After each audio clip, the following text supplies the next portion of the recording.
When the Easter Bunny is accidentally hit by a car, there's only one way for the holiday to be saved. The driver that laid him up must now carry the burden for the entire Easter holiday.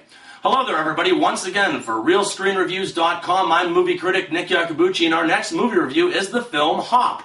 This would-be family comedy and adventure opened in wide release just in time for the holiday season on Friday, April 1st, 2011, and it features Kaley Cuoco, James Marsden, Hugh Laurie, Elizabeth Perkins, and Russell Brand as the voice of the Easter Bunny. Hop comes to us from director Tim Hill, the nephew of legendary filmmaker George Roy Hill, and the director of other family movies such as Alvin and the Chipmunks, Garfield, A Tale of Two Kitties, and Muppets from Space. This time around, Mr. Hill expertly combines cutting-edge animation with live action and surrounds it all within the confines of what could be the worst holiday treat I've ever had. Our story begins telling us the tale of a hapless and lovable loser named Fred, portrayed by James Marsden. Fred is currently between jobs, as he usually is, and basically lounges around each day. That is until he accidentally hits the Easter Bunny with his car. Now, E.B., as he's normally called, is actually on a journey all his own to realize a dream of becoming a professional drummer when he is struck by the car. He then in turn will exaggerate the extent of his injuries in order to have Fred take care of him so he can milk the recovery process for all that it is worth.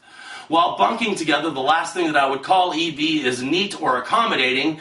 In fact, he could be the worst roommate in North America, perhaps the world.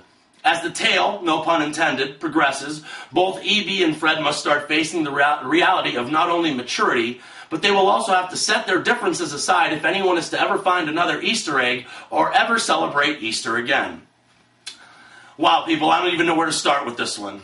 Okay, how about this? How do you completely waste the talents of Russell Brand? I put Russell Brand in the same caliber as Will Ferrell and Tracy Morgan and say you're dealing with one of the funniest men on the planet, and never once does the director even bother to utilize any of his comic genius.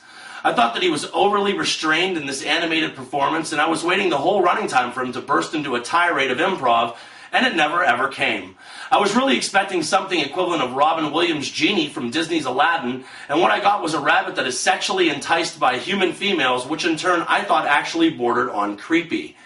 To say that this film is standard would not even begin to define the word. Let's see, substandard and below standard are the words that I would use to describe this film, and I couldn't even believe that they even tried to throw in this father and son tale of expectation as a secondary plotline. Maybe if James Marsden's Fred was 20 years old and not 36 or 37 years old, that might make some sense. He's still living at home, has no life or future anywhere near the horizon, and can barely hold an intellectual conversation with a rabbit. The script for Hop is pretty much acceptable for all 6-year-olds and anyone with an equivalent IQ, but for those of you that are used to being entertained by the quality of Toy Story and How to Train Your Dragon, well, you better get ready to lower your standards. This is nothing short of a mismatch of incoherence cleverly disguised as family entertainment, and if you thought that a children's Easter basket was filled with junk, well, you ain't seen nothing when you come to this. Easter Island was a cheap ripoff of Santa's Workshop from every Christmas special that I ever saw growing up, and I just didn't think that the Easter Bunny pooping out jelly beans was all that funny or needed to be in the story in the first place. And speaking of things that were unneeded in a family story, how about a segment that features Hugh Hefner and Playboy bunnies? Enough said. At 94 minutes, Hop was one of the least inventive, least imaginative, and least entertaining movies to come out of Hollywood since Nicolas Cage released a film. You know, some people tell me that sometimes I am too hard on a film like this because it is targeted at families or youngsters, and sometimes that might be true, but not this time. Universal Pictures produced the wonderful Despicable Me on its very first try with digital and 3D animation, and Pixar and Disney Studios consistently hit one grand slam after the next.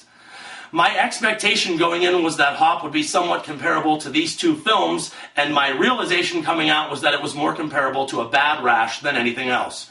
When the best part of the film is a cameo from David Hasselhoff doing his own best impersonation of the Hoff, well, as I said before, enough said. Only 1 star out of 4, and remember people, I'm not always right, only when it comes to the movies. And thank you for your attention.